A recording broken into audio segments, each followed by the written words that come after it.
বলুন তো? খেয়াল করুন যে আল্লাহ আমাদের রব। রব শব্দের অর্থ যদি হয় আইনদাতা, রব শব্দের অর্থ যদি হয় বিধানদাতা, রব শব্দের অর্থ লালন কর্তা, রব শব্দের অর্থ পালন কর্তা, আল্লাহর যত রুবুবিয়্যাত রয়েছে সব এই রব শব্দের মধ্যে রয়েছে। এই পৃথিবীতে যা কিছু রয়েছে সব কিছু এই এক রবের শব্দের মধ্যে ঢুকে রয়েছে। কবরে গিয়ে শুধুমাত্র মার রব্বুকা বলেই চুপ করে থাকা হবে না, বরং তাকে জিজ্ঞাসা করা হবে, পৃথিবী থেকে তুমি এসেছো, দুনিয়া থেকে এসেছো, তুমি আমাকে রব হিসাবে পৃথিবীর বুকে আমার সার্বভৌমত্বের মালিক আমি, তোমার ব্যক্তি জীবন, পারিবারিক জীবন, সামাজিক জীবন, রাষ্ট্রীয় জীবন, জীবনের প্রতিটি ক্ষেত্রে তুমি আমাকে মেনেছো কিনা সেই প্রশ্নের উত্তর দাও। সেই প্রশ্নটা হচ্ছে মার রব্বুকা। মার রব্বুকা আপনি বললেন আর আপনি উত্তর দিয়ে দিলেন আমার রব আল্লাহ। এর এতটুকু নয়, এই রবের ভিতরে আপনার সারা জীবনের ইবাদত বন্দেগী আর অথবা আপনার সারা জীবনের নাফরমানি দুটার কোন একটা ঢুকে আছে।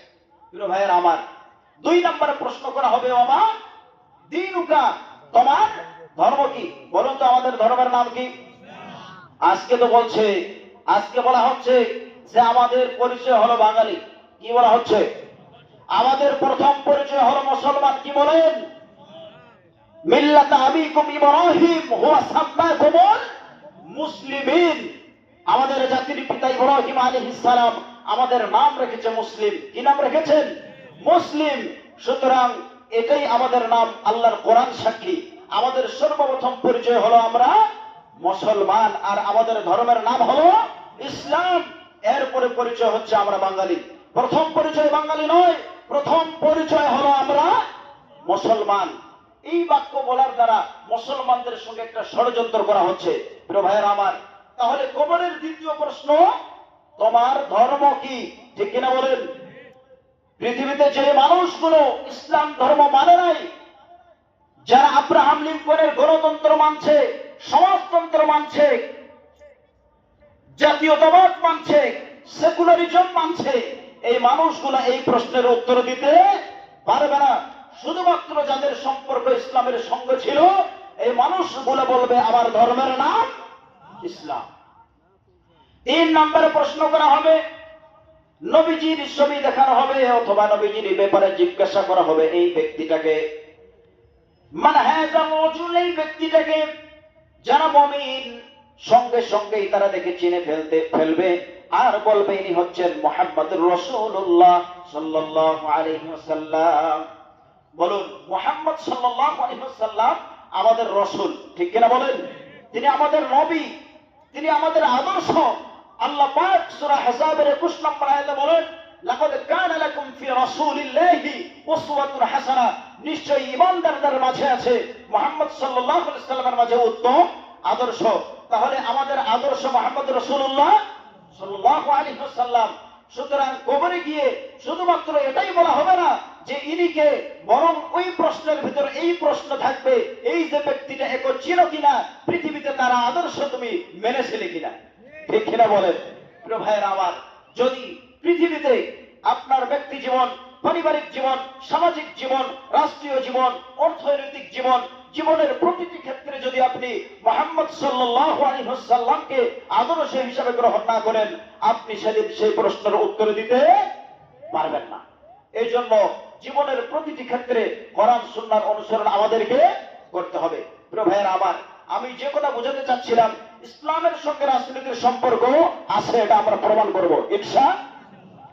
সূরা বাকারার 178 নম্বর আয়াত, রব্বুল আলামিন কোরআনে বলেন, ইয়া আইয়ুহাল্লাযীনা আমানু কুতিবা আলাইকুমুল কিসাসু ফিল কতলা।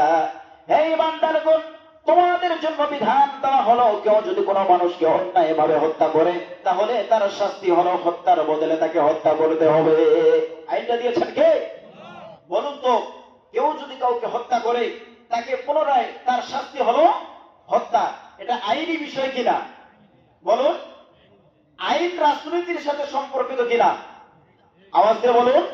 তার মানে এই আয়াত থেকে প্রমাণ হয় হত্যার বদলে হত্যা, কিসাস, এটা আইনি বিষয়, আইন রাজনীতির সাথে সম্পর্ক হলো আইনের, তার মানে বোঝা গেল কোরআন রাজনীতি থেকে আলাদা কিছু নয়।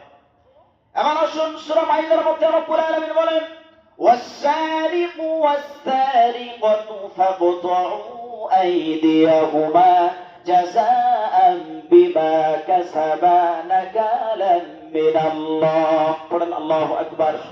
চোর আর চুরনি যদি চুরি করে চুরিতে ধরা পড়ে, তার হাতটা কেটে দিতে হবে। আইনটা দিয়েছেন কে? বলুন তো, চুরি করলে হাত কেটে দিতে হবে, এটা একটা আইন হয় কিনা? আইন কিসের সাথে সম্পর্কিত? কথা বলুন। রাজনীতির সাথে সম্পর্ক। আইন কিসের বিষয়? কথা বুঝতে পারে নাই। আইন কিসের সাথে সম্পর্কিত? রাজনীতির সাথে সম্পর্কিত। এখান থেকে প্রমাণ হয় যে কোরআনে রাজনীতি থেকে আলাদা নয়, বরং রাজনীতির সাথে সম্পর্কিত। ঠিক কিনা বলুন। এবার সূরা নূরে আসেন 2 নম্বর আয়াত। রব্বুল আলামিন বলেন, আস-সানিয়াতু ওয়াস-সানি ফাজলিদু কুল্লা ওয়াহিদিন মিনহুমা বিআতা জালদা। কেউ যদি জিনা করে, কোন নারী পুরুষ, জিনার শাস্তি তাদেরকে দিতে হবে, বেত্রাঘাত করতে হবে, তাদেরকে পাথর নিক্ষেপ করে হত্যা করতে হবে। আইনটা দিয়েছেন কে? আল্লাহ তাআলা দিয়েছেন। তাহলে জিনা করলে, জিনাকারী নারী পুরুষ যদি জিনা করার পরে তারা যখন বিচার করা হবে, তাদেরকে মৃত্যুদণ্ড দেওয়া হবে। এই মৃত্যুদণ্ড রাষ্ট্র কার্যকর করবে। এই মৃত্যুদণ্ড এটা আইনি বিষয় কিনা? কথা বলেন। আর আইন কিসের সাথে সম্পর্কিত? তার মানে এই আয়াত থেকেও প্রমাণ হয় কোরআন রাজনৈতিক বিষয় থেকে আলাদা নয়, রাজনৈতিক নিয়ে। প্রিয় ভাইয়েরা আমার, এইভাবে কোরআনের অসংখ্য আয়াত রয়েছে। সূরা মাইদার পর্যায়ক্রমে 3টি আয়াতে আল্লাহ পাক বলেন, ওয়াল্লাহু লা ইয়াহদিল কওমাল কাফিরিন ওয়াল্লাহু লা ইয়াহদিল কওমাল ফাসিকিন ওয়াল্লাহু লা ইয়াহদিল কওমাল মুনাফিকিন। পর্যায়ক্রমে আয়াতে আল্লাহ তাআলা বলছেন, যারা আল্লাহর কোরআন দিয়ে বিচার ফায়সালা করে না, রাষ্ট্র পরিচালনা করে না, তারা হয় কাফের, না হয় জালেম, না হয় ফাসিক, মুনাফিক, অর্থাৎ তারা মুসলমান নয়। তাহলে এই আয়াত থেকে প্রমাণ হয় যে এই আইনি বিষয় যেহেতু রয়েছে, যে কোরআন দিয়ে যারা রাষ্ট্র পরিচালনা করে না, এরা হয় কাফের, না হয় জালেম, না হয় ফাসিক। এই আয়াত থেকে কি প্রমাণ হয় না কোরআন রাজনীতির সাথে সম্পর্কিত? এইভাবে অসংখ্য আয়াত রয়েছে কোরআনে, যে আয়াতগুলি প্রমাণ করে। এরপরে সূরা হজ্জের মধ্যে আল্লাহ পাক স্পষ্ট জানিয়ে দিয়েছেন, আল্লাযীনা ইম্মাক্কানাহুম ফিল আরদ আকামুস সালাহ ওয়া আতাউস যাকাত ওয়া আমারু বিল মা'রুফ ওয়া নাহাউ আনিল মুনকার। আল্লাহ পাক স্পষ্ট এখানে বলছেন যে যাদেরকে আমি রাষ্ট্রীয় ক্ষমতা দান করি। আয়াতের অনুবাদ এটা দিয়ে শুরু হয়েছে। আয়াতের অনুবাদ এটাই দিয়ে শুরু হয়েছে, যাদেরকে আমি কি দান করি বলুন তো সবাই, জোরে আওয়াজ দিয়ে বলেন। রাষ্ট্রীয় ক্ষমতা দান করি। কি দান করি বলুন? তাদের প্রথম কাজ হলো 4টা। কয়টা বলুন? 1 নম্বর কাজ হলো তারা আল্লাহর জমিনে রাষ্ট্রীয়ভাবে নামাজের বিধান কায়েম করবে। কিসের বিধান? রাষ্ট্রীয়ভাবে নামাজের বিধান আছে নাকি? জোরে আওয়াজ দিয়ে বলুন। স্বাধীনতার 53 বছর পর্যায়ক্রমে 3টি দল ক্ষমতায় গিয়েছে, কোন দল আল্লাহর জমিনে রাষ্ট্রীয়ভাবে নামাজের বিধান কায়েম করেনি। কথা বলুন ঠিক কিনা? তার মানে বোঝা গেল আরো 53 বছর এরা ক্ষমতায় থাকলো, নামাজের বিধান রাষ্ট্রীয়ভাবে কায়েম হবে না। ঠিক কিনা বলুন? কারণ তাদের রাজনীতির সঙ্গে কোরআন নেই। কথা বলুন ঠিক কিনা? প্রিয় ভাইয়ের আমার, নামাজের ওয়াজ করতে করতে হুজুররা মনে ভূত। কি ঠিক কিনা বলেন? কিন্তু নামাজি শতভাগ মানুষ হয় নাই। কিন্তু রাষ্ট্রের পক্ষ থেকে যদি একটা আইন থাকতো যে নামাজ না পড়লে কিন্তু শাস্তি দেওয়া হবে, এই ঘোষণা যদি রাষ্ট্রের কর্ণধারদের থেকে যদি আজকেই আসে, আগামীকাল ফজর থেকে কোনো মুসলমান মসজিদে না গিয়ে নামাজ না আদায় করে বাহিরে আর ঘুরে বেড়াতে পারবে না। ঠিক কিনা বলেন? তার মানে বোঝা যায় যেটা আইন প্রয়োগ করে বাস্তবায়ন হবে, সেটা ওয়াজ করে বাস্তবায়ন হবে না। সব বিষয়ে ওয়াজ করা হয় না, কিছু কিছু বিষয় আইন প্রয়োগ করেই বাস্তবায়ন করতে হয়। তার মধ্যে অন্যতম একটা হচ্ছে সালাত। আল্লাহ পাক বলছেন, যাদেরকে আমি রাষ্ট্রীয় ক্ষমতা দান করি, 1 নম্বর কাজ হলো, দায়িত্ব হলো ওই রাষ্ট্রপ্রধানদের রাষ্ট্রীয়ভাবে নামাজের বিধান কায়েম করা। 2 নম্বর দায়িত্ব হলো যাকাতের বিধান কায়েম করা। 3 নম্বর বিষয় হলো সৎ কাজের আদেশ করা। 4 নম্বর বিষয় হলো অন্যায় বাধা প্রদান করা। এটা রাষ্ট্রপ্রধানদের প্রধান 4টা কাজ। তাহলে এই আয়াত থেকে কি প্রমাণ হয় না কোরআনের সাথে রাজনৈতিক সম্পর্ক আছে? কিভাবে? আল্লাহ তা আইন দিয়েছেন কোরআনে, আর আইন রাজনীতির সাথে সম্পর্কিত একটি বিষয়। সুতরাং এখান থেকে প্রমাণ হয় কোরআনের সঙ্গে ইসলামের সঙ্গে রাজনৈতিক সম্পর্ক রয়েছে। আর সহজ উদাহরণ দিয়ে আমি শেষ করেছি। রাসূলুল্লাহ সাল্লাল্লাহু আলাইহি সাল্লাম মাক্কি জীবনে 13 বছর রক্ত দিয়েছেন, 13 বছর দাওয়াতি কাজ করেছেন। রাষ্ট্রীয়ভাবে ইসলাম কায়েম হয় নাই। মদিনা যাওয়ার পর ইসলামী রাষ্ট্র গঠন করে দিয়েছেন কে? যারা আওয়াজ দিয়ে বলুন। তিনি কি শুধু সেখানে দাওয়াত দিয়েছেন, নাকি তিনি রাষ্ট্রপ্রধান ছিলেন? আওয়াজ দিয়ে বলুন। তিনি রাষ্ট্রপ্রধান ছিলেন। আমাদের নবী মুহাম্মদুর রাসূলুল্লাহ সাল্লাল্লাহু আলাইহি ওয়াসাল্লাম, যিনি আমাদের আদর্শ, যিনি আমাদের আইডল, যিনি আমাদের মডেল, তিনি যদি রাষ্ট্রপ্রধান হয়ে থাকে, তিনার উম্মতেরা রাষ্ট্রপ্রধান হবে না, তিনার উম্মতেরা কোরআনের সাথে রাজনৈতিক সম্পর্ক নাই এ কথা বলতে পারে না। প্রিয় ভাইরা আমার, এভাবে যদি আমরা দলিল দেওয়া শুরু করি, অসংখ্য দলিল দেওয়া সম্ভব যে কোরআনের সাথে কিসের সম্পর্ক আছে। সুতরাং কোন মানুষ যদি এ কথা বলে, সে যে দলের হোক, যে মতের হোক, যে ধরনের মানুষ হোক না কেন, কেউ যদি বলে কোরআনের সাথে রাজনৈতিক সম্পর্ক নাই, সে টাটকা একটা নির্ভেজাল মুনাফিক। আওয়াজ দিয়ে বলুন ঠিক কিনা? একে ঈমান তো হারাইতে হবে, অন্যথায় সে ঈমানদার থাকতে পারবে না। তাহলে আমরা আজে বাজে কথা বলে ঈমান নষ্ট করবো না, ইনশাআল্লাহ। বলেন প্রিয় ভাইয়েরা আমার, কোরআনের সাথে আপনারা থাকতে রাজি আছেন? বিগত 16 বছর আপনারা অনেক কষ্ট করছেন, ঠিক কিনা বলেন? এই উলিপুরের মানুষের চোখের পানি আমি নিজ চোখে দেখেছি, ঠিক কিনা বলেন? গত বছর এরকম সময় আপনারা বাড়িতে থাকতে পারেন নাই, কথা বলেন ঠিক কিনা? আলু বাড়ি ঘুমিয়েছেন, ভুট্টার গাছতলায় ঘুমিয়েছেন, হ্যাঁ লিচুর বাগানে ঘুমিয়েছেন, ঠিক কিনা বলেন? ইসলাম পন্থীদের উপর মিথ্যা মামলা হামলা দেওয়া হয়েছে, ঠিক কিনা বলেন? বহু আলেমকে লাঞ্ছিত করা হয়েছে, ঠিক কিনা বলেন? প্রিয় ভাইয়েরা আমার, আল্লাহ তাআলা ধরে না, কিন্তু ধরলে আর ছাড়ে না, ঠিক কিনা বলেন? প্রিয় ভাইয়েরা আমার, আপনারা যখন আমি এখানে ছিলাম, আপনারা বলতেছেন হুজুর ওয়াজ তো অনেক করতেছেন, দোয়া অনেক করতেছেন, কিন্তু দোয়া তো কবুল হয় না, কি ঠিক কিনা বলুন? কিন্তু ভাই 5ই আগস্ট দোয়াটা এমন কবুল হলো, আর বাংলার জমিনে থাকার সম্ভব হয়নি, ঠিক কিনা বলেন? প্রিয় ভাইয়েরা আমার, আল্লাহ তাআলা জালিমদেরকে ছেড়ে দেয় না। আমি আপনাদের কাছে জানতে চাই, ওয়াজের কোনো লাইন ঘাট থাকবে না, আমি বলছি গল্প হবে, ঠিক কিনা বলেন? বলুন তো, আমার মসজিদের বয়ানের সর্বশেষ বয়ান কি ছিল, কে বলতে পারবে? দেখি কেমন মনে রাখছেন। বলতে পারবেন না, কারণ মানুষ ভুলে যায়। কি আমার সর্বশেষ বক্তব্য ছিল, আপনাদের মিম্বরে বাতাস চিরদিন একই দিকে প্রবাহিত হয় না। বাতাস কোনদিন নমরুদের দিকে গিয়েছে, আবার বাতাস নবী ইব্রাহিমের দিকেও গিয়েছে। বাতাস কোনদিন ফেরাউনের দিকে গিয়েছে, বাতাস নবী মুসার দিকেও গিয়েছে। বাতাস আবু জাহেলদের দিকেও গিয়েছে, আবার বাতাস নবী মুহাম্মদ রাসূলুল্লাহ সাল্লাল্লাহু আলাইহি ওয়াসাল্লামের দিকেও গিয়েছে। বাতাস আজ জালিমদের দিকে প্রবাহিত হচ্ছে, তাই তাওহীদ পন্থীদের উপর জুলুম আর অত্যাচার চলছে। বাতাস যেদিন ইসলাম পন্থীদের দিকে প্রবাহিত হবে, সেদিন জালিমরা আর বাংলার জমিনে থাকার জায়গা খুঁজে পাবে না, ঠিক কিনা বলুন? এই কথা কি আমি বলেছিলাম? বলেন বলেন, এই কথার বাস্তব প্রমাণ হয়েছে কিনা? কথা বলুন। কোরআনের পাখি আল্লামা দেলোয়ার হোসেন সাইদি বলেছিলেন, বেশি বাড়াবাড়ি করো না, 18 কোটি জনগণ একটা নাড়া দিবে, মামার বাড়ি দিল্লি গিয়ে পড়বে। কি কথা বলেন, ঠিক কিনা? প্রিয় ভাইয়েরা আমার, আল্লাহর ওলিদের এই কথাগুলো বাস্তবায়ন হয়েছে কি হয় নাই? আসলে বিষয়টা হলো, জালিমকে আল্লাহ তাআলা ছাড় দেয়, কিন্তু ছেড়ে দেয় না। এই পৃথিবীতে জুলুম করেছিল নমরুদ, 350 বছর জুতার বাড়ি খেয়ে দুনিয়া থেকে বিদায় হয়েছে। ফেরাউন জুলুম করেছিল, এই ফেরাউনকে লোহিত সাগরে চুবানি দিয়ে তার লাশটাকে শুটকি শুকাইয়া মিশরের জাদুঘরে কিয়ামত পর্যন্ত সমস্ত আরেওয়ালা ফেরাউনদের জন্য দৃষ্টান্ত হিসেবে রেখে দিয়েছেন কে? প্রিয় ভাইয়েরা আমার, এই ক্ষমতা পাওয়ার পরে জালিম জুলুম করেছে, তারা এই পৃথিবীর বুকে লাঞ্ছিত হয়েছে, ঠিক কিনা বলুন?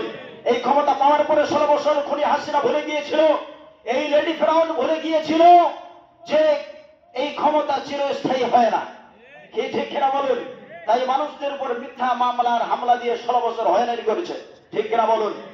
এই পৃথিবীতে কেউ স্থায়ী হয় না, হোক না ফেরাউন কিবা নমরুদ কিবা শেখ হাসিনা, ঠিক কিনা বলেন?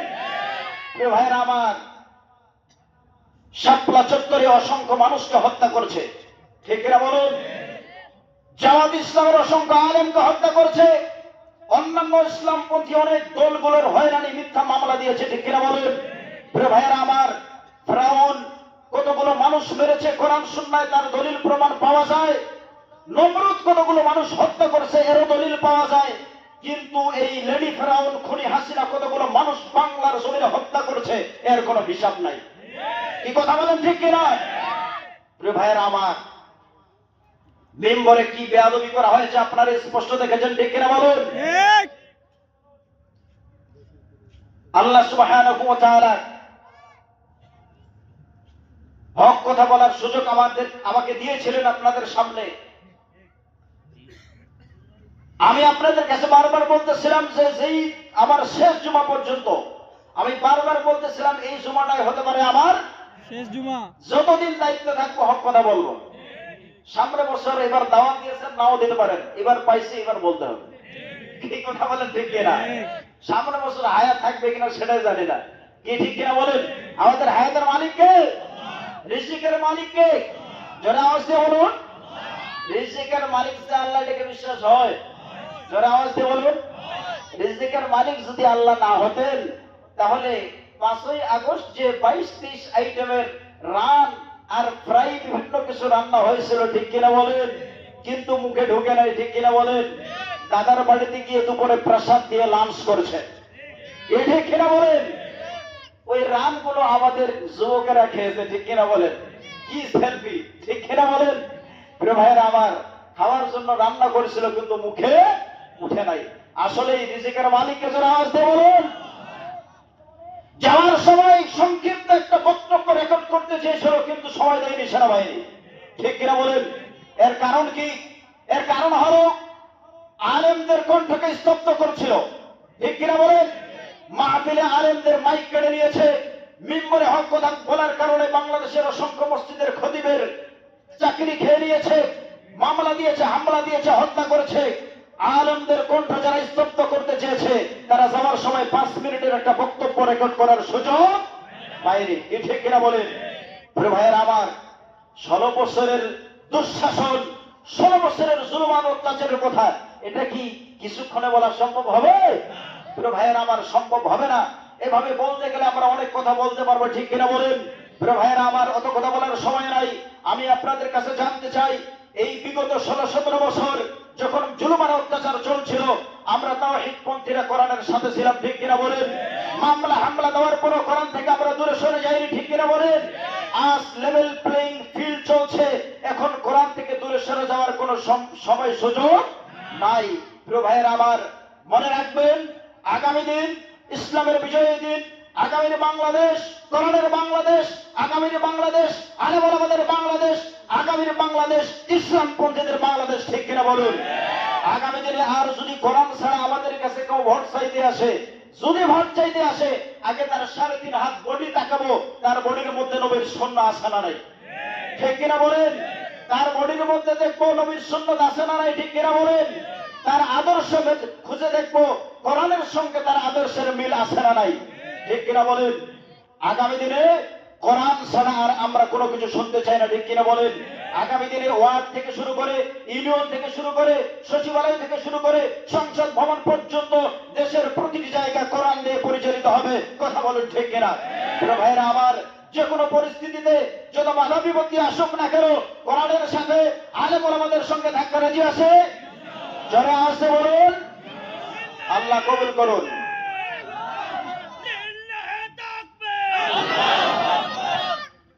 প্রিয় ভাইরা আমার, সূরা বনী ইসরাঈল থেকে আমি তেলাওয়াত করছিলাম। আল্লাহ পাক কুরআনুল কারীমে বলেন, وَقَضَى رَبُّكَ أَلَّا تَعْبُدُوا إِلَّا إِيَّاهُ وَبِالْوَالِدَيْنِ إِحْسَانًا।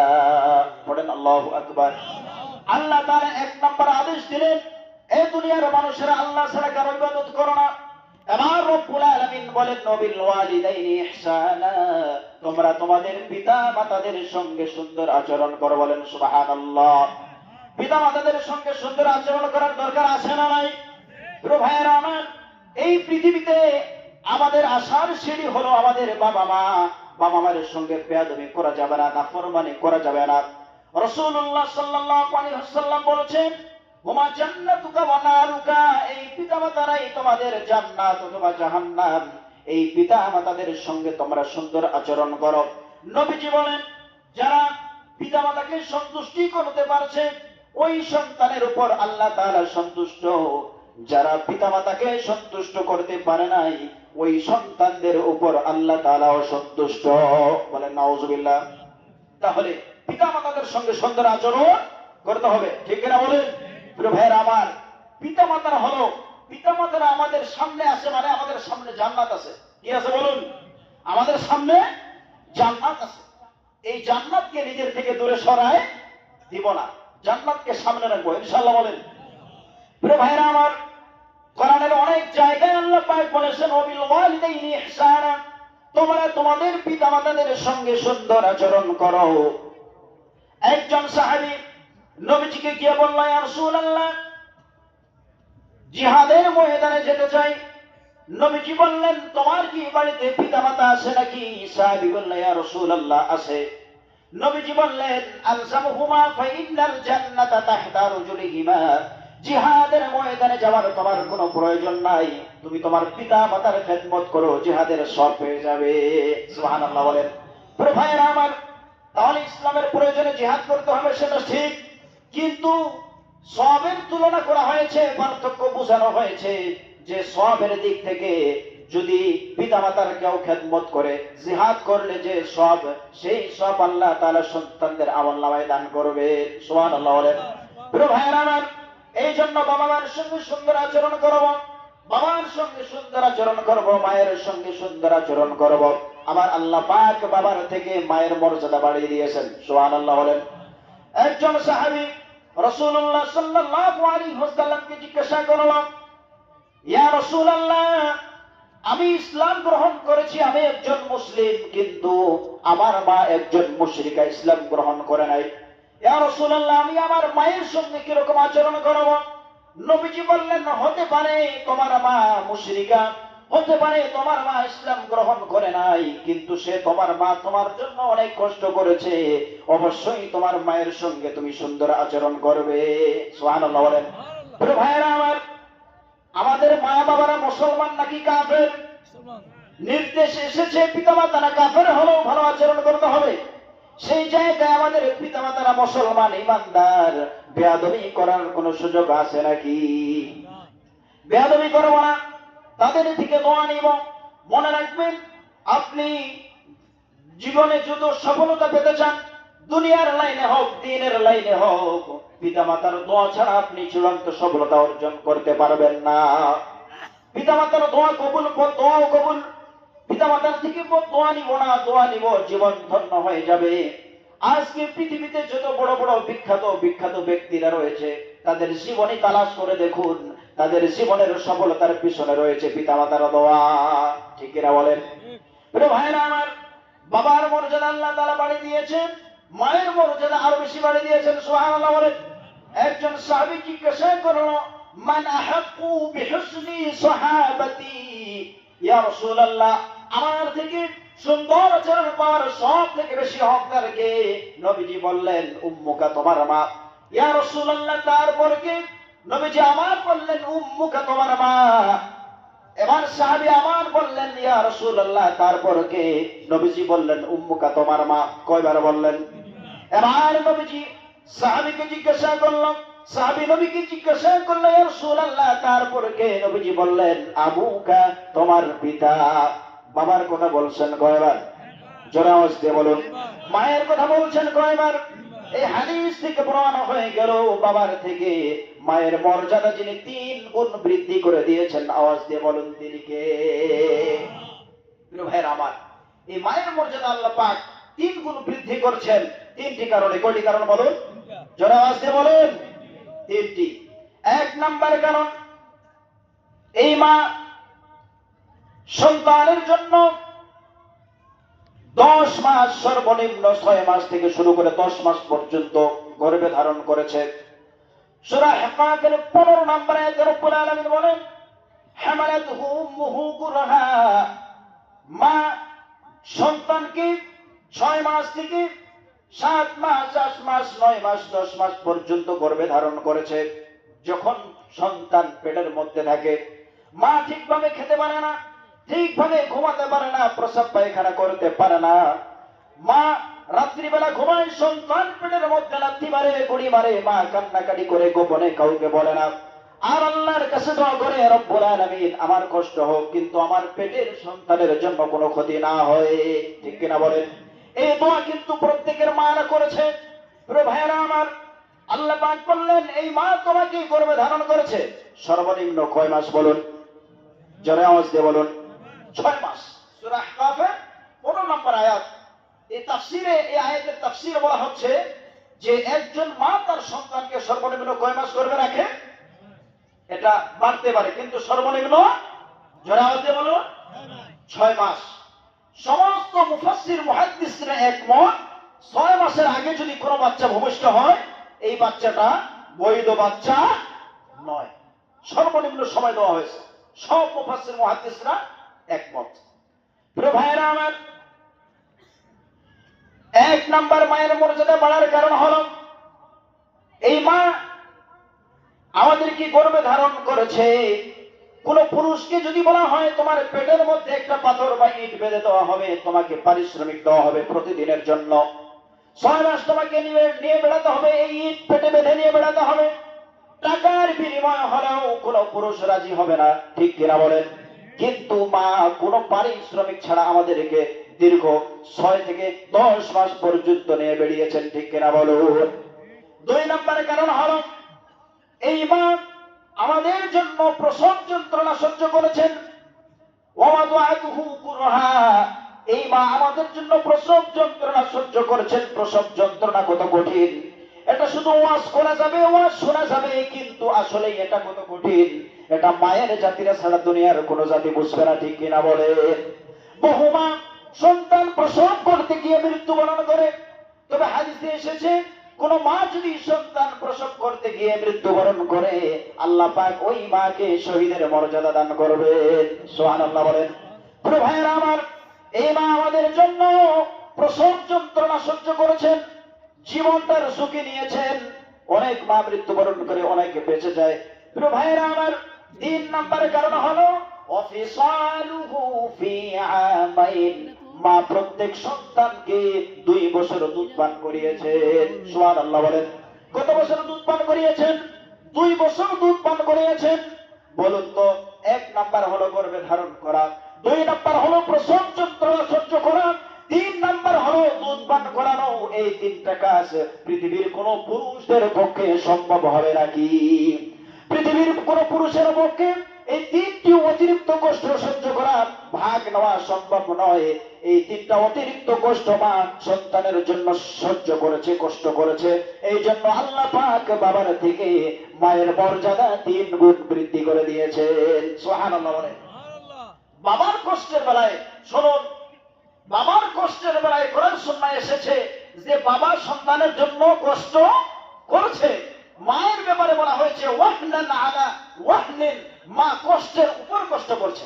সুবহানাল্লাহ বলেন। কথার পার্থক্য আছে না নাই? বাবা শুধু কি করছে? কথা বলেন। আর মা কি করছে? ওয়াহনান আলা ওয়াহনিন, কষ্টের উপর কষ্ট করছে। সুবহানাল্লাহ বলেন। প্রিয় ভাইরা আমার, এই জন্য মায়ের সঙ্গে বেয়াদবি করব না, বাবার সঙ্গে বেয়াদবি করব না, তাদের সঙ্গে সুন্দর আচরণ করব। একজন সাহাবী তৈয়ার ইবনে মাইয়াস, তিনি ইবনে উমর রাদিয়াল্লাহু তাআলা আনহুর কাছে গেলেন, গিয়ে বলতেছেন আমি একটা গুনাহ করে ফেলেছি, গুনাহটা বড় হয় কবিরা গুনাহ। এটা শোনার পরে ইবনে উমর বলছেন এটা কোনো গুনাহ না। যিনি প্রশ্ন করেছেন তিনি বলছেন গুনাহটা বড় হয় কোন গুনাহ? কবিরা গুনাহ। যিনি উত্তর দিচ্ছেন তিনি বলছেন এটা কোনো কি না? গুনাহ না। পার্থক্য কথার মধ্যে বেশ কম আছে না নাই? প্রিয় ভাইরা আমার, এই কথা যখন বলল তৈয়ার ইবনে মাইয়াস বলে ইবনে উমরকে আপনি কি বলতে চান? বলে আমি জানতে চাই তোমার বাড়িতে তোমার বাবা মা আছে কিনা? বলে বাবা নেই, মা আছে। বলে বাড়িতে তোমার যদি মা থাকে তাহলে তুমি 2টি কাজ করবে। কয়টি কাজ? দুটি কাজ করবে। এক নাম্বার কাজ হলো তোমার মায়ের সঙ্গে তুমি সুন্দর করে কথা বলবে। কি করবে? সুন্দর করে কথা বলবে। আর দুই নাম্বার হলো তোমার মাকে তুমি নিজ হাতে খাওয়াই দিবে। সুবহানাল্লাহ বলেন। এই দুটি কাজ যদি তুমি করতে পারো তাহলে তোমার জন্য দুইটা সুসংবাদ। কয়টা বলেন? দুইটা সুসংবাদ।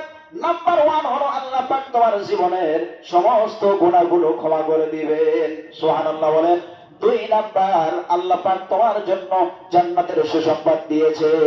সুবহানাল্লাহ বলেন। তাহলে যত গুনাহ হোক না কেন, মায়ের খেদমতের দ্বারা, বাবার খেদমতের দ্বারা সব গুনাহ যিনি মাফ করে দেন। আওয়াজ দিয়ে বলুন তো তিনি কে? তাহলে গুনাহ মাফের জন্য আমল হলো কি বলেন? বাবার সঙ্গে মায়ের সঙ্গে সুন্দর আচরণ করা, তাদের খেদমত করা, তাদের নারাজ করবো না, তাদের অপমান অপদস্থ করবো না। আজকে তো বহু সন্তান বাবা মাকে গালমন্দ করে, মারপিট করে, বাড়ি থেকে বের করে দিয়ে বৃদ্ধাশ্রমে পর্যন্ত রেখে দিয়ে আসে। ঠিক কিনা বলেন? প্রিয় ভাইয়েরা আমার, বৃদ্ধাশ্রম মুসলমানদের কৃষ্টি কালচার নয়, বৃদ্ধাশ্রম মুসলমানদের সংস্কৃতি নয়। অমুসলিমরা ষড়যন্ত্র করে মুসলিম দেশগুলোতে এই বৃদ্ধাশ্রমের প্রচলন ঘটিয়েছে। এর কারণ হলো তারা গবেষণা করে দেখছে, আপনারা বিদেশে খবর নেবেন, তাদের বৃদ্ধাশ্রমগুলিতে যখন বড় বয়স্ক হয়ে যায় পিতামাতারা, সন্তানরা আর কোন সন্তান পিতামাতাকে বাড়িতে রাখে না, বৃদ্ধাশ্রমে রেখে আসে। এখন অমুসলিমরা দেখতেছে মুসলিম দেশগুলোতে, আরে আমাদের বাবা মারা বুড়া হলে বৃদ্ধাশ্রমে রেখে দিয়ে আসি, আর মুসলমানের বাবা মা যত বুড়া হয় তত বেশি খেদমত বাড়াইলে। সুবহানাল্লাহ বলেন। এটা তারা যখন হাদিস কোরআন সুন্নাহ নিয়ে গবেষণা করে দেখেছে, বর্তমান প্রেক্ষাপট নিয়ে তারা যখন চিন্তা ভাবনা করে দেখছে যে এর কারণ হলো যে মুসলমানরা তাদের পিতামাতার খেদমত করবে, বুড়ো বয়সে তাদের দেখাশোনা করবে, আর এর বিনিময়ে আল্লাহ তাআলা তাদেরকে জান্নাত দান করবেন। আওয়াজ দিয়ে বলুন না সুবহানাল্লাহ। তারা চিন্তা করছে আমরা যাবো জাহান্নামে আর এরা যাবে জান্নাতে, এদেরকে জান্নাতে যেতে দিব না। নাউজুবিল্লাহ বলবেন না? এই জন্য এই অমুসলিমরা মুসলিম দেশগুলোতে মুসলমানদের সন্তানদেরকে পিতামাতার খেদমত থেকে আলাদা করার জন্য এই বৃদ্ধাশ্রমের প্রচলন ঘটিয়েছে। প্রিয় ভাইয়েরা আমার, আমাদের বাবা মাদের স্থান হলো আমাদের মাথায়। কোথায় বলুন? মাথায়। বৃদ্ধাশ্রম বাবা মার স্থান নয়। বৃদ্ধাশ্রম, আমি আমার ভাষায় বলি, ওটা জাহান্নামের একটা গর্ত। কি বলুন? এই জন্য বাবা মার খেদমত আমরা করবো ইনশাআল্লাহ বলেন। প্রিয় ভাইয়েরা আমার, হাদিসের মধ্যে এসেছে আল্লাহ নবী সাল্লাল্লাহু আলাইহি ওয়াসাল্লাম তিনি নিজেই এতিম ছিলেন। মায়ের খেদমত বেশি একটা করার সুযোগ হয় নাই। তিনি ভূমিষ্ঠ হওয়ার আগে বাবা দুনিয়াতে চলে গেছেন। তিনার বয়স যখন 6 বছর মাকে হারিয়েছেন। নবীজি সাল্লাল্লাহু আলাইহি ওয়াসাল্লামকে এই জন্য আমরা অনেক সময় বলতে এতিম নবী বলি। কি বলি? এতিম নবী বলি। প্রিয় ভাইরা আমার, এই মা নবীজি সাল্লাল্লাহু আলাইহি ওয়াসাল্লামের মা তো ছোটবেলায় বিদায় হয়ে গেছে, কিন্তু দুধ মাতা হালিমাতুস সাদিয়া বেঁচে ছিলেন। একদিন নবীজি সাল্লাল্লাহু আলাইহি ওয়াসাল্লাম সাহাবায়ে কিরামদেরকে নিয়ে মসজিদে নববীতে দার্স দিচ্ছেন। এমন সময় মা হালিমাতুস সাদিয়া রাদিয়াল্লাহু তাআলা আনহা মসজিদের ভিতরে ঢুকে গেছেন। নবীজি সাল্লাল্লাহু আলাইহি ওয়াসাল্লাম দেখা পেয়েছেন। দেখা মাত্রই দাঁড়িয়ে গিয়ে তিনার গায়ের চাদর খুলে দিয়ে মা হালিমাতুস সাদিয়াকে বসার ব্যবস্থা করে দিয়েছেন। বলেন সুবহানাল্লাহ। সাহাবায়ে কিরামরা বলে, ইয়া রাসূলুল্লাহ, এরকমটা তো আমরা কোনোদিন দেখি না যে আপনি আপনার গায়ের মূল্যবান চাদর কারোর জন্য খুলে বিছিয়ে দিয়েছেন। নবীজি বলেন, তোমার চিনো না উনি কে? উনি হচ্ছে আমার দুধ মাতা হালিমাতুস সাদিয়া রাদিয়াল্লাহু তাআলা আনহা। প্রিয় ভাইয়ের আমার, এইভাবে নবীজি সাল্লাল্লাহু আলাইহি ওয়াসাল্লাম নিজ মায়ের খেদমতের সুযোগ পান নাই, কিন্তু দুধ মাতার খেদমত করছেন। সুবহানাল্লাহ বলেন। এই জন্য হাদিসে এসেছে, মা চলে গেছে, মায়ের বান্ধবীদের, খালাদের, তাদের খেদমত করো, তাদের দেখাশোনা করো। বাবা চলে গেছে, বাবার তোমার চাচারা রয়েছে, বড় বাপ রয়েছে, এরপরে বাবার বন্ধুরা রয়েছে, তাদের দেখাশোনা করো, খেদমত করো। আল্লাহ পাক পিতামাতার খেদমতের সওয়াব দিয়ে দিবেন। সুবহানাল্লাহ বলেন। প্রিয় ভাইরা আমার, তাহলে মাহফিলে তো অনেক আলোচনাই হবে। একটা আমল আজকে আমরা নিয়ে যাব যে পিতামাতার সঙ্গে খারাপ ব্যবহার করবো না ইনশাআল্লাহ বলেন। পিতামাতার সঙ্গে সুন্দর আচরণ করবো ইনশাআল্লাহ বলেন। আল্লাহ পাক রব্বুল আলামিন বলেন, ইম্মা ইয়াবলুগান্না ইনদাকাল কিবারা আহাদুহুমা আও কিলাহুমা فلا تقل لهما أف ولا تنهرهما وقل لهما قولا كريما الله أكبر বলেন আল্লাহ পাক বলছেন দুনিয়ার মানুষেরা যখন তোমাদের পিতা অথবা মাতা দুইজন অথবা উভয়ের একজন বার্ধক্যে পৌঁছে যায়, যখন বুড়া বয়স হয়ে যায়, ওই কঠিন সময়ে তোমরা তোমাদের পিতা মাতাদের সঙ্গে খারাপ আচরণ করো না। প্রিয় ভাইয়ের আমার, পিতা মাতার সঙ্গে কোন সময় খারাপ আচরণ করা যাবে না। কিন্তু আল্লাহ পাক এখানে কেন বললেন যে তারা যখন বার্ধক্যে পৌঁছে যাবে তখন তাদের সঙ্গে ধমক দিয়ে কথা বলো না? এই কথাটা কেন বললেন? এর কারণ হলো পিতা মাতারা যখন সুস্থ থাকে, ভালো থাকে, সন্তান বেয়াদবি করার চান্স পায় না, ঠিক কিনা বলেন? কারণ ওই সময় সন্তান বেয়াদবি করলে বাড়ি থেকে বের করে দিবে, সম্পদ থেকে বঞ্চিত করবে, ঠিক কিনা বলেন? কিন্তু যখন পিতামাতা বার্ধক্যে উপনীত হয়, যখন পিতামাতারা সন্তানের উপর নির্ভর করে, ওই কঠিন সময় সন্তানের সুযোগ আছে পিতামাতার সঙ্গে বেয়াদবি করার, ঠিক কিনা বলেন? কারণ তখন চিন্তা করে এখন দেখাশোনা করছে আমি, খাওয়াচ্ছে আমি, এখন তো আমাকে কিছু বলতে পারবে না, ঠিক কিনা বলেন? পিতামাতার সঙ্গে যেন সন্তান ওই সময় বার্ধক্যের সময় মা বাপের অসহায়ত্বের সময় বেয়াদবি না করে, আল্লাহ পাক ওই জন্য ওই সময়টার কথা উল্লেখ করে দিলেন যে যখন তারা সুস্থ থাকে তখন তো বেয়াদবি করার সুযোগ নাই, যখন তারা বার্ধক্যে উপনীত হয় তোমরা বেয়াদবি করার সুযোগ তোমাদের থাকবে, কিন্তু বেয়াদবি করবে না। আল্লাহ পাক বললেন ওয়ালা তানহারহুমা, তাদেরকে তোমরা ধমক দিয়ে কথা বলবে না। তাদেরকে ধমক দিয়ে কথা বলা যাবে নাকি? জোরে আওয়াজ দিয়ে বলেন। মনে করে পিতামাতা কোনো একটা কাজ বলছে, কিছু একটা চেয়েছে, করতে দিয়েছে, তখন বুড়া বলে বুড়ি বলে বিভিন্ন খারাপ ভাষা ব্যবহার করে বাবা মাকে অপমান করা হয়। কি আছে না বলুন? জোরে আওয়াজ দিয়ে বলেন। করা যাবে? যাবে? যাবে না। আল্লাহ পাক বলেন ওয়াকুল লাহুমা কওলান কারীমা, তোমার মায়ের সঙ্গে আর বাবার সঙ্গে বিনয়ের সাথে সম্মান দিয়ে কথা বলো। সুবহানাল্লাহ বলেন। তাদেরকে সম্মান দিয়ে কথা বলতে হবে। হাদিসে এসেছে কোন সন্তান যখন সকালবেলা ঘুম থেকে উঠে ফজরের নামাজ আদায় করার পরে তার মায়ের সঙ্গে যে সুন্দর করে সে যদি কথা বলে, মায়ের সঙ্গে সুন্দর করে যদি কথা বলে যে মা আসসালামু আলাইকুম, মা কাজে যাচ্ছি, এই এতটুকু এইভাবে যদি বলে, হাদিসে এসেছে যে সাথে সাথে তার জন্য জান্নাতের একটা দরজা খোলা হয়ে যায়। যারা আওয়াজ দিয়ে বলো না সুবহানাল্লাহ। সাহাবী জিজ্ঞাসা করলেন রাসূলুল্লাহ, যদি দুইজন থাকে, বাবাও থাকে মাও থাকে, তাদের সঙ্গে সুন্দর করে কথা বলা হয়, নবীজি বললেন তাহলে তার জন্য দুইটা জান্নাতের দরজা খোলা হয়ে যায়। সুবহানাল্লাহ বলেন। শুধু ভালো করে একটু কথা বলার দ্বারা সম্মান দিয়ে সামান্য সময় একটু কথা বলবে, আল্লাহ পাক তাতে জান্নাতের দরজা আপনার জন্য উন্মুক্ত করে দেবেন। বলেন সুবহানাল্লাহ। প্রিয় ভাইয়ের আমার, তাহলে যেই বাবা মায়ের সঙ্গে সুন্দর আচরণ করলে জান্নাতের দরজা খোলা হয়, মনে রাখতে হবে ওই বাবা মার সঙ্গে বেয়াদবি করলে জান্নাতের দরজাটা বন্ধ হয়ে যাবে। কথা কি বুঝাইতে পারছি? জোরে আওয়াজ দিয়ে বলুন। জান্নাতের দরজা খুলবেন না বন্ধ করবেন? জোরে আওয়াজ দিয়ে বলেন। তাহলে বাবা মার সঙ্গে সুন্দর আচরণ করবো ইনশাআল্লাহ বলেন। এরপরে রব্বুল আলামিন বলেন واخفض لهما جناح الذل من الرحمة, এই দুনিয়ার সন্তানেরা তোমাদের পিতামাতার জন্য বিনয়ের বাহু তোমরা নত করে দাও, তাদের সঙ্গে সুন্দর আচরণ করো। এই আয়াতের ব্যাখ্যায় বলা হয়েছে তাফসীর ফাতহুল কাদিরের মধ্যে যে ওয়াকফিদ লাহুমা জানাহাজ যুলের ব্যাখ্যা হলো যেমনি ভাবে পাখি তার সন্তানদেরকে লালন পালন করে, তার কাছে আগলে রাখে, কোথাও দূরে যেতে দেয় না, মুরগি যেভাবে তার বাচ্চাদেরকে কাছে রাখে, চিল বা অন্য কোন পাখি প্রাণী যদি তার বাচ্চাটাকে নিতে চায় কিন্তু মা মুরগি নিতে দেয় না, ঠিক কিনা বলুন? জোরে জোরে চিৎকার করে আওয়াজ করে বাচ্চাদেরকে সুন্দরভাবে আগলে রাখে। হাদিসের মধ্যে এসেছে সন্তান পিতামাতার খেদমত করবে ওইরকম গুরুত্ব দিয়ে, যে কোনো কঠিন পরিস্থিতি হোক না কেন, বিপদ আপদ হোক না কেন, কঠিন মুহূর্ত হলেও পিতা মাতাদেরকে ওইরকম আগলে রাখবে। সুবহানাল্লাহ বলেন। এবার রব্বুল আলামিন বলেন واخفض لهما جناح الذل من الرحمة وقل رب ارحمهما كما ربياني صغيرا। পড়ুন সবাই রাব্বিরহামহুমা কামা রাব্বায়ানি সগীরা। এতক্ষণ তো আমরা শুনলাম বাবা মার খেদমত করতে হবে, বেয়াদবি করা যাবে না। এবার আল্লাহ পাক বলেন শুধু খেদমত করলেই হবে না, এই বাবা মার জন্য তোমাকে দোয়া করতে হবে। কি দোয়া করতে হবে?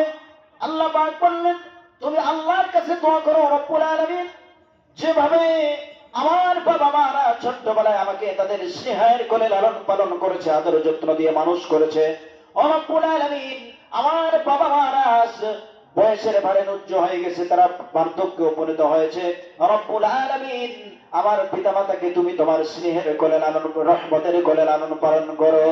সুবহানাল্লাহ বলে।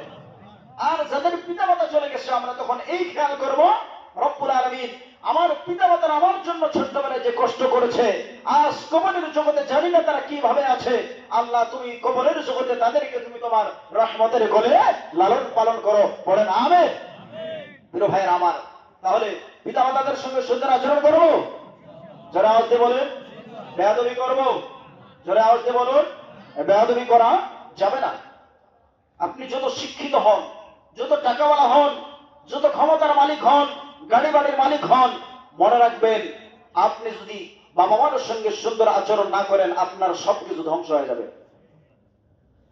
মায়ের সঙ্গে বেয়াদবি করার কারণে, বাবার সঙ্গে বেয়াদবি করার কারণে হাদিসে এসেছে তার ঈমানের সাথে মৃত্যু হবে না। নাউজুবিল্লাহ বলেন। তাই কোন সন্তান যদি ঈমানের সাথে মৃত্যুবরণ করতে চায় তাহলে কি করতে হবে? তাকে বাবা মার সঙ্গে সুন্দর আচরণ করতে হবে ইনশাআল্লাহ বলেন।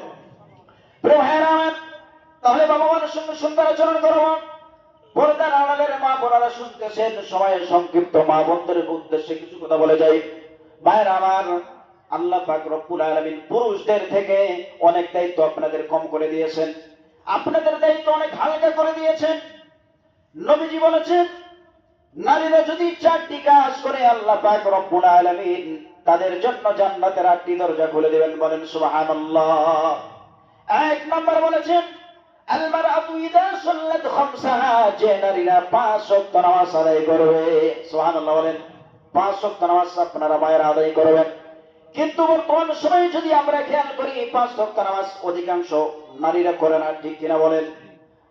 দেখবেন আমাদের পূর্বের মারা দাদিরা কত সুন্দর করে ইবাদত বন্দেগী করত, কিন্তু বর্তমান সময়ের নারীরা সে ইবাদত বন্দেগী করে না, ঠিক কিনা বলুন? আর সেই কয়টা নামাজ পড়ে, ফজর পড়ে জোহরে, জোহর পড়ে আসরে, আসর পড়ে মাগরিবে, মাগরিব পড়ে এশা, এশা পড়ে রাত 11টার সময়, কারণ 9টার সময় তাদের সিরিয়াল আছে। ঠিক? যারা আওয়াজ দিয়ে বলেন, কথা বলেন না। এই সিরিয়ালের জন্য নামাজ পড়ে, নামাজটা পড়ার সময় পাওয়া যাবে, সিরিয়ালে গেলে এটা দেখার সময় পাওয়া যাবে না। নাউজুবিল্লাহ বলবেন না? যারা আওয়াজ দিয়ে বলেন নাউজুবিল্লাহ। ভাইরা আমার, সঠিক সময় 5 ওয়াক্ত নামাজ আদায় করবেন। 2 নম্বর আল্লাহর নবী বলেছেন সাওমাত শাহরাহা, যে নারীরা মাহে রমজানে রোজা রাখবে। আলহামদুলিল্লাহ এই গুণাবলী বাংলাদেশের নারীদের আছে। তারা অন্য ইবাদত বন্দেগী কম করলেও রমজানে রোজা ছাড়তে চায় না, ঠিক কিনা বলেন? আল্লাহ তাআলা এই পরিবেশ, আল্লাহ তাআলা মৃত্যু পর্যন্ত আমাদের জন্য ধরে রাখার তৌফিক দান করে। পড়েন আমিন। 3 নম্বর নবীজি বলেছেন আতাত বালাগা, যে নারীরা স্বামীর আনুগত্য করবে। কি করবে? স্বামীর আনুগত্য করবে। বহু নারী রয়েছে অনেক ইবাদত বন্দেগী করে, অনেক আমল করে, কিন্তু স্বামীর খেদমত করে না, স্বামীর সঙ্গে বেয়াদবি করে।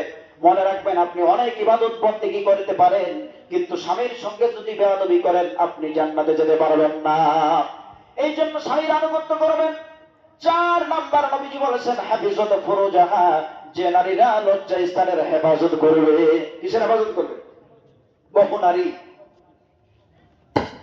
নারায়ণ তাকবীর, প্রধান মুফাজ্জিরের আগমন, মাহফিলের পক্ষ থেকে, উলিপুরের পক্ষ থেকে নারায়ণ তাকবীর। প্রিয় ভাইয়ের আমার, মায়েদের কথা বলছিলাম যে 4 নম্বর হলো হাফিজত ফুরুজাহা, লজ্জা স্থানের হেফাজত করবে। আপনি যদি তালাশ করেন বহু নারী স্বামী থাকার পরও, হালাল স্বামী থাকার পরও জিনা ব্যভিচারে জড়িত আছে না নাই? নবীজি বলেছেন হাফিজত ফুরুজাহা, যে নারীরা জিনা ব্যভিচার করবে না, লজ্জা স্থানের হেফাজত করবে, জিনা ব্যভিচারে জড়িয়ে পড়বে না, এই 4টি কাজ যদি নারীরা করে, 1 নাম্বার 5 ওয়াক্ত নামাজ, 2 নাম্বার মাহে রমজানের রোজা, 3 নাম্বার স্বামীর আনুগত্য, 4 নাম্বার লজ্জাস্থানের হেফাজত, 4টি কাজ যে নারীরা করবে জান্নাতের 8টি দরজা তাদের জন্য উন্মুক্ত হয়ে যাবে। যে দরজা দিয়ে মন চায় সেই দরজা দিয়ে তারা আল্লাহর জান্নাতে প্রবেশ করবে। বলেন সুবহানাল্লাহ। প্রিয় ভাইয়েরা আমার, সময় বেশি নেব না, আমাদের প্রধান আলোচক চলে এসেছেন, আমি কিছুক্ষণের মধ্যে শেষ করে দেবো ইনশাআল্লাহ। মায়ের আমার, এই 4টি কাজ আপনারা করবেন, আর কয়েকটি কাজ আপনারা করবেন না। নবীজি সাল্লাল্লাহু আলাইহি ওয়াসাল্লাম বলেন, কিয়ামতের পূর্বে বড় বড় ফিতনা হবে, অনেক ফিতনা হবে। একজন মানুষ সকালে ঈমানদার থাকবে, বিকালে কাফের, বিকালে কাফের থাকবে, সকালে মুমিন, অর্থাৎ ঈমান নিয়ে সেই গ্যারান্টি সহকারে থাকতে পারবে না। সেই জামানায় অনেক ফিতনা হবে। এই অসংখ্য ফিতনার মধ্যে বড় ফিতনা হলো দাজ্জালের ফিতনা। কিসের ফিতনা বলুন? দাজ্জালের ফিতনা হবে। এই দাজ্জালের ফিতনা হওয়ার আগে 7 শ্রেণীর মহিলাদের সংখ্যা বেড়ে যাবে। কয় শ্রেণীর বলুন? 7 শ্রেণীর মহিলাদের সংখ্যা বেড়ে যাবে। 1 নাম্বার হলো আন্নানা। আন্নানা বলা হচ্ছে এমন মহিলা, যে মহিলারা কোথায় কোথায় স্বামীকে বলে সব কিছু আমার নামে করে দাও, টাকা পয়সা, গাড়ি বাড়ি, ব্যাংক ব্যালেন্স যা কিছু আছে আমার নামে করে দাও। ভাইকে দিতে পারবে না, বোনকে দিতে পারবে না, বাবাকে দিতে পারবে না, মাকে দিতে পারবে না, আত্মীয় স্বজনকে দিতে পারবে না, সব আমার নামে করে দাও। এরকম নারী সমাজে আছে না নাই? যারা আসতে বলুন। 2 নাম্বার মান্নানা, খোটা দানকারী মহিলাদের সংখ্যা বেড়ে যাবে। কোন বিষয় কারো যদি উপকার করে, যদি কোনো সময় তর্ক লাগে, ঝগড়া লাগে, মতের অমিল হয়, তখন কিন্তু বলবে আমি যদি সেদিন তোমার উপকার না করতাম তাহলে কিন্তু তুমি বিপদ থেকে উদ্ধার হতে না। ঠিক কিনা বলুন? এরকম খোটা দান করে, খোটা দানকারী মহিলাদের সংখ্যা বেড়ে যাবে। মায়ের আমার, খোটা দেওয়া যাবে না। আপনি মানুষের উপকার করার কারণে অনেক সওয়াব পেয়েছেন, যদি খোটা দান করেন সওয়াবটা যাবে, সাথে গুনাহও জমা হবে। নাউজুবিল্লাহ বলেন। 3 নাম্বার হলো হান্নানা, স্বামীর খেদমত করতে চাইবে না। মনে করেন স্বামী অনেক কষ্ট করে পরিশ্রম করে দুপুরবেলা বাড়িতে এসেছে, বলে আব্দুল্লাহর মা 1 গ্লাস পানি দাও, বলে টিউবওয়েলটা দেখতে পাও না। কথা বলেন আছে না নাই? যারা আসতে বলেন আছে না নাই? এই শ্রেণীর মহিলাদের সংখ্যা বেড়ে যাবে। স্বামীর গুরুত্ব দিবে না, স্বামীর খেদমত করতে চাইবে না। 4 নাম্বার হলো কান্নানা, এমন মহিলা, যে মহিলারা নিজের স্বামীর বাড়িকে ছোট করার জন্য বারবার তার বাবার বাড়ির পরিচয় টেনে এনে স্বামীকে কষ্ট দেয়। বলে তুমি যে চাকরিটা করো পয়সাটা আমার বাবা দিয়েছে, তোমার হাতে ঘড়িটা আমার মা দিয়েছে, যে খাটে ঘুমাও আমার ভাই দিয়েছে, তুমি যে তোমার বাড়িতে যত ফার্নিচার আছে আর যা কিছু আছে সব বাবার বাড়ি থেকে নিয়ে এসেছি, তোমার কিচ্ছু নাই। আছে না নাই? কথা বলেন আছে না নাই? এই শ্রেণীর মহিলাদের সংখ্যা বেড়ে যাবে। বাবার বাড়ির পরিচয় টেনে এনে স্বামীকে কষ্ট দিবে। 5 নাম্বার হলো হাত দেখা। হাত দেখা হলো এমন মহিলা, স্বামী যদি কিছু পছন্দ করে কিনে নিয়ে আসে, ওই পছন্দ তার পছন্দ হয় না, স্বামীর যেটা নিয়ে আসে খুশি করে সেটা সে পছন্দ করে না, নিজেই যেটা পছন্দ করবে সেটাই পছন্দ। মনে করেন স্বামী খুশি করে একটা 3 পিস নিয়ে এসেছে, নিজে পছন্দ করে একটা শাড়ি নিয়ে এসেছে, বা অন্য কোনো জামা নিয়ে এসেছে, বা অন্য কোনো খাবার দাবার নিয়ে এসেছে, তখন বলবে এরকম খাবার মানুষ খায় নাকি, এরকম কাপড় মানুষ পরে নাকি? আছে না নাই? জোরে আসতে বলেন। এই শ্রেণীর মহিলাদের সংখ্যা বেড়ে যাবে। 6 নাম্বার হলো 7 টাকা। 7 টাকা হলো এমন মহিলা, যে মহিলা কোথায় কোথায় স্বামীর সঙ্গে তর্ক আর ঝগড়া করে। ঝগড়াটি মহিলা সমাজে আছে না নাই? জোরে আসতে বলেন। 7 নাম্বার হলো বাররাকা, ওই মহিলা, যে মহিলারা স্বামীর সঙ্গে শুধু তর্ক বিতর্ক করে না, বরং ঝগড়াঝাটির এক পর্যায়ে স্বামীর গায়ে হাত পর্যন্ত তুলে ফেলে। আছে না নাই? প্রিয় ভাইয়ের আমার, এতদিন শুনছেন যে নারী নির্যাতন, কি ঠিক কিনা বলেন? ঘরে ঘরে যে পুরুষ নির্যাতন আছে এই খবর নাই, কি ঠিক কিনা বলেন? ভাইয়ের আমার, এই 7 শ্রেণীর মহিলারা যাবে জাহান্নামে। নাউজুবিল্লাহ বলেন। এই কাজগুলি আপনাদের করতে হবে, ভালো ভালো কাজগুলি আপনারা করবেন। আল্লাহ পাক আপনাদেরকে এই কথাগুলি আমল করার তৌফিক দান করুক। প্রিয় প্রবাসী, সময় সংক্ষিপ্ত, আমি আমার আলোচনা দীর্ঘায়িত করতে চাই না। আজকে যে তাফসীর মাহফিল আপনারা কষ্ট করে আয়োজন করেছেন, আল্লাহ কবুল করেন, পড়েন আমিন। প্রিয় ভাইয়ের আমার, আপনাদের সঙ্গে নতুন করে ওয়াজ করার কোনো কিছু নাই। আপনারা বহু বছর আমার ওয়াজ শুনেছেন, ঠিক কিনা বলেন? আমি আগেই বলেছি, আমি যাই বলি সব আপনারা শুনেছেন, ঠিক কিনা বলেন? যাই হোক, আমি চলে এখান থেকে যাওয়ার পরও উলুপুরের মানুষ যে সম্মান আপনারা আমাকে দেখিয়েছেন, আলহামদুলিল্লাহ, প্রতি 3 দিন 7 দিন মাঝে মাঝে অনেক ভাই ফোন দেয়, দিয়ে খোঁজ খবর নেয়। আলহামদুলিল্লাহ, আমিও আপনাদের জন্য দোয়া করি। হ্যাঁ, সত্য কথা বলতেছি, আল্লাহকে সাক্ষী রেখে জানামাজে দাঁড়ালে আপনাদের কথা মাঝে মাঝে স্মরণ হয়, জানামাজে দাঁড়ালে আপনাদের কথা স্মরণ হয়। আমি এই উলিপুরবাসীর নাম ধরে ধরে আপনাদের জন্য দোয়া করি, এই গ্রামের নাম উল্লেখ করে আমি আমার মোনাজাতে আপনাদের জন্য দোয়া করি। আমি আল্লাহকে সাক্ষী রেখে বললাম, আপনারাও আমাকে ভালোবাসেন আমি জানি, আমিও আল্লাহর জন্য আপনাদেরকে ভালোবাসি। আমাদের এই ভালোবাসাটা যেন পরকালে নাজাতের ওসিলা হয়ে পড়েন, আমিন। আল্লাহ তাআলা এই উলিপুরবাসীকে সব রকম বালা মুসিবত থেকে হেফাজত করুন, পড়েন আমিন। যত কল্যাণ আল্লাহ তাআলা আপনাদের